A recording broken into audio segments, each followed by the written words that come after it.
ಇಷ್ಟು ದಿನ RCB cup ಗೆದ್ದಿಲ್ಲ ಅನ್ನೋ ಕಳಂಕ ಇತ್ತು. ಕಪ್ ಗೆದ್ದ ಮೇಲೆ 11 ಜನರ ಸಾವಿಗೆ ಆರ್ಸಿಬಿ ಕಪ್ ಗೆದ್ದಿದ್ದೇ ಕಾರಣ ಅನ್ನೋ ಕಳಂಕ ಬಂದಿದೆ. 11 ಜನರ ರಕ್ತದ ಕಲೆ ಕೇವಲ ಆರ್ಸಿಬಿ ಕಪ್ಗೆ ಮಾತ್ರ ಅಂಟಿಲ್ಲ, ಚಿನ್ನಸ್ವಾಮಿ ಸ್ಟೇಡಿಯಂಗೂ ಅಂಟಿದೆ. 11 ಜನರ ಸಾವಿಗೆ ಕಾರಣ ಯಾರು ಅನ್ನೋ ಬಗ್ಗೆ ಒಂದು ಕಡೆ ತನಿಖೆ ಆಗ್ತಾ ಇದ್ರೆ, ಇನ್ನೊಂದು ಕಡೆ ಚಿನ್ನಸ್ವಾಮಿ ಸ್ಟೇಡಿಯಂನಲ್ಲಿ ನಡೆಯಬೇಕಾಗಿದ್ದ ಪಂದ್ಯಗಳು ಬೇರೆ ಕಡೆ ಶಿಫ್ಟ್ ಆಗಿವೆ. ಕಾಲ್ತುಳಿತ ಸ್ಟೇಡಿಯಂ ಹೊರಗೆ ಆಗಿದ್ದು, 11 ಜನ ಪ್ರಾಣ ಕಳ್ಕೊಂಡಿದ್ದು ಕೂಡ ಸ್ಟೇಡಿಯಂ ಹೊರಗೆ. ಸ್ಟೇಡಿಯಂ ಒಳಗೆ ಏನೂ ಆಗಿಲ್ಲ. ಆದರೆ ಚಿನ್ನಸ್ವಾಮಿ ಸ್ಟೇಡಿಯಂನಲ್ಲಿ ನಡೆಯಬೇಕಾಗಿದ್ದ ಅಂತಾರಾಷ್ಟ್ರೀಯ ಪಂದ್ಯ ಬೇರೆ ಕಡೆ ಶಿಫ್ಟ್ ಆಗಿದೆ. ಇದು ಕರ್ನಾಟಕ ಕ್ರಿಕೆಟ್ ಮಂಡಳಿಗೆ ದೊಡ್ಡ ಹೊಡೆತವನ್ನು ಕೊಟ್ಟಿದೆ. ಈ ಬಗ್ಗೆ ಸಂಪೂರ್ಣವಾದ ಮಾಹಿತಿಯನ್ನು ನೀಡ್ತೀನಿ. ನಾನು ನಿಮ್ಮ ಶಿವರಾಜ್ ಬಾಣಂಕಿ. ನೀವು ಸುದ್ದಿಯಾನದ ಸಬ್ಸ್ಕ್ರೈಬರ್ ಆಗೋದನ್ನು ಮರಿಬೇಡಿ. ಹಾಗೆ ಈ ವಿಡಿಯೋವನ್ನು ಕೊನೆ ತನಕ ನೋಡಿ. ಆರ್ಸಿಬಿ ವಿಜಯೋತ್ಸವದ ವೇಳೆ ಚಿನ್ನಸ್ವಾಮಿ ಕ್ರೀಡಾಂಗಣದ ಹೊರಗೆ ನಡೆದ ದುರಂತ ಕ್ರಿಕೆಟ್ ಇತಿಹಾಸದಲ್ಲಿ ಒಂದು ಕಪ್ಪು ಚುಕ್ಕಿಯಾಗಿ ಉಳಿದುಕೊಂಡಿದೆ. ಹಾಗೆ ಆರ್ಸಿಬಿಗೆ ಇದು ಒಂದು ರೀತಿಯ ಕಳಂಕವನ್ನು ತಂದಿದೆ. ಅಷ್ಟೇ ಅಲ್ಲ, ಬೆಂಗಳೂರು ಕಾಲ್ತುಳಿತ ಪ್ರಕರಣ ರಾಷ್ಟ್ರ ಮಟ್ಟದಲ್ಲಿ ಭಾರಿ ಚರ್ಚೆ ಆಗ್ತಾ ಇದೆ. ಅನೇಕ ಕ್ರೀಡಾಪಟುಗಳು ಈ ಬಗ್ಗೆ ಪ್ರತಿಕ್ರಿಯಿಸ್ತಾ ಇದ್ದು, ಜೀವಕ್ಕಿಂತ ಯಾವುದು ದೊಡ್ಡದಲ್ಲ, ವಿಜಯೋತ್ಸವದ ಅವಶ್ಯಕತೆ ಇರಲಿಲ್ಲ ಎಂದು ಕೆಲವರು ಅಭಿಪ್ರಾಯವನ್ನ ಪಟ್ಟಿದ್ರು. ಇನ್ನು ಕೆಲವರು ಆರ್ಸಿಬಿ ಕಪ್ ಗೆಲ್ಲೋದೇ ಬೇಡಿತ್ತು, ಕಪ್ ಗೆಲ್ಲದೆ ಇದ್ದಿದ್ರೆ 11 ಜನರ ಪ್ರಾಣ ಉಳಿತಿತ್ತು ಅನ್ನೋ ರೀತಿಯಲ್ಲಿ ಚರ್ಚೆಯನ್ನ ಮಾಡ್ತಾ ಇದ್ದಾರೆ. ಇದರ ಬೆನ್ನಲ್ಲೇ ಕ್ರೀಡಾಭಿಮಾನಿಗಳಿಗೆ ಬಿಗ್ ಶಾಕ್ ಎದುರಾಗಿದೆ. ಬೆಂಗಳೂರಿನ ಚಿನ್ನಸ್ವಾಮಿ ಸ್ಟೇಡಿಯಂನಲ್ಲಿ ನಡೆಯಬೇಕಾಗಿದ್ದ ಪಂದ್ಯಗಳನ್ನು ಶಿಫ್ಟ್ ಮಾಡಲಾಗಿದೆ ಎಂದು ವರದಿಯಾಗಿದೆ. ಬೆಂಗಳೂರಿನಿಂದ ಪಂದ್ಯಗಳು ಬೇರೆ ಕಡೆ ಶಿಫ್ಟ್. ಚಿನ್ನಸ್ವಾಮಿಯಲ್ಲಿ ನಡೆದ ಕಾಲ್ತುಳಿತದ ಎಫೆಕ್ಟ್ ಕೇವಲ ಆರ್ಸಿಬಿ ಫ್ಯಾನ್ಸ್ ಖುಷಿಯನ್ನ ಮಾತ್ರ ಕಿತ್ಕೊಂಡಿಲ್ಲ, ಚಿನ್ನಸ್ವಾಮಿಯಲ್ಲಿ ನಡೆಯಬೇಕಾಗಿದ್ದ ಮುಂಬರುವ ಪಂದ್ಯಾವಳಿ ಮೇಲೂ ಆಗಿದೆ. ಬೆಂಗಳೂರಿನಲ್ಲಿ ನಡೆಯಬೇಕಾಗಿದ್ದ ಕ್ರಿಕೆಟ್ ಪಂದ್ಯಾವಳಿಗಳನ್ನ ಬಿಸಿಸಿಐ ಸ್ಥಳಾಂತರ ಮಾಡಿದೆ ಅನ್ನೋ ಸುದ್ದಿ ಹೊರಬಿದ್ದಿದೆ. ಕಾಲ್ತುಳಿತದ ಘಟನೆ ಬಳಿಕ ಬಿಸಿಸಿಐ ಪಂದ್ಯ ಸ್ಥಳಾಂತರಕ್ಕೆ ನಿರ್ಧಾರ ಮಾಡಿದೆ ಎನ್ನಲಾಗ್ತಾ ಇದೆ. ಬೆಂಗಳೂರಿನಿಂದ ರಾಜ್ಕೋಟ್ಗೆ ಪಂದ್ಯಗಳು ಶಿಫ್ಟ್.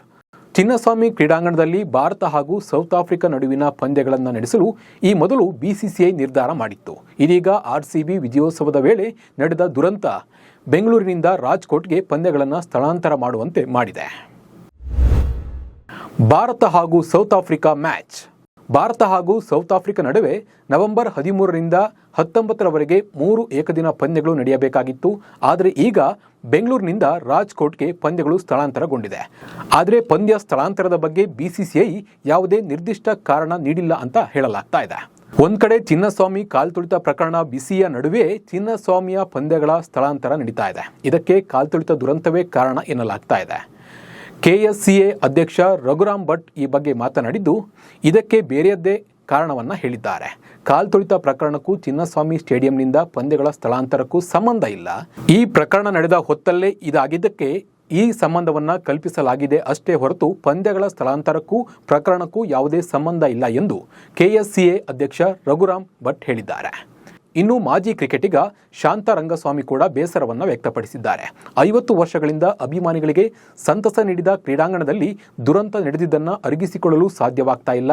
ಮಹಿಳಾ ವಿಶ್ವಕಪ್ ಪಂದ್ಯಗಳನ್ನು ಬೆಂಗಳೂರಿನಿಂದ ಹೊರಗೆ ಸ್ಥಳಾಂತರಿಸಿದರೆ ಅದು ರಾಜ್ಯ ಕ್ರಿಕೆಟ್ಗೆ ದೊಡ್ಡ ಹೊಡೆತವಾಗುತ್ತೆ ಅಂತ ಅವರು ಹೇಳಿದ್ದಾರೆ. ಮಹಿಳಾ ಟಿ20 ವಿಶ್ವಕಪ್ ಪಂದ್ಯಗಳ ಮೇಲೆ ಕರಿಛಾಯೆ. ಭಾರತ ಎ ಹಾಗೂ ಸೌತ್ ಆಫ್ರಿಕಾ ಎ ನಡುವಿನ ಪಂದ್ಯಗಳು ಮಾತ್ರವಲ್ಲ, ಇದೇ ವರ್ಷ ಭಾರತ ಹಾಗೂ ಶ್ರೀಲಂಕಾ ಸಹಯೋಗದಲ್ಲಿ ಮಹಿಳಾ ಟಿ20 ವಿಶ್ವಕಪ್ ನಡೆಯಲಿದೆ.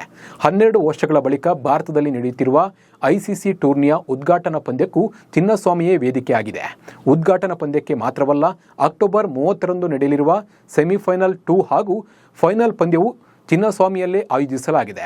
ಆದ್ರೀಗ ಕಾಲ್ತುಳಿತ ಪ್ರಕರಣದಿಂದ ಈ ಪಂದ್ಯಗಳು ಸಹ ಬೆಂಗಳೂರಿನಿಂದ ಹೊರಗೆ ಶಿಫ್ಟ್ ಆಗುವ ಸಾಧ್ಯತೆ ಇದೆ. ಈ ಬಗ್ಗೆ ಬಿಸಿಸಿ ವಲಯದಲ್ಲಿ ಚರ್ಚೆಗಳು ನಡೀತಾ ಇದೆ. 18 ವರ್ಷಗಳ ಬಳಿಕ ಆರ್ಸಿಬಿ ಕಪ್ ಗೆದ್ದ ಖುಷಿ ಒಂದೇ ಒಂದು ದಿನ ಕೂಡ ಉಳಿದಿಲ್ಲ. ಆರ್ಸಿಬಿ ಹಾಗೂ ಕರ್ನಾಟಕ ಕ್ರಿಕೆಟ್ಗೂ ಈ ಒಂದು ಘಟನೆ ಕಪ್ಪು ಚುಕ್ಕೆಯಾಗಿ ಉಳಿದಿದೆ. ಈಗ ಚಿನ್ನಸ್ವಾಮಿ ಸ್ಟೇಡಿಯಂನಿಂದ ಮ್ಯಾಚ್ ಶಿಫ್ಟ್ ಆಗೋ ಹಂತಕ್ಕೂ ತಲುಪಿದ್ದು, ಇದರ ನಡುವೆ ಸ್ಟೇಡಿಯಂನೇ ಶಿಫ್ಟ್ ಮಾಡ್ತೀವಿ ಅಂತ ಸರ್ಕಾರ ಹೇಳ್ತಿದೆ. ಇದೆಲ್ಲ ಎಲ್ಲಿಗೆ ಹೋಗಿ ತಲುಪುತ್ತೆ ಅನ್ನೋದನ್ನ ಕಾದು ನೋಡಬೇಕಿದೆ. ನಮಸ್ಕಾರ.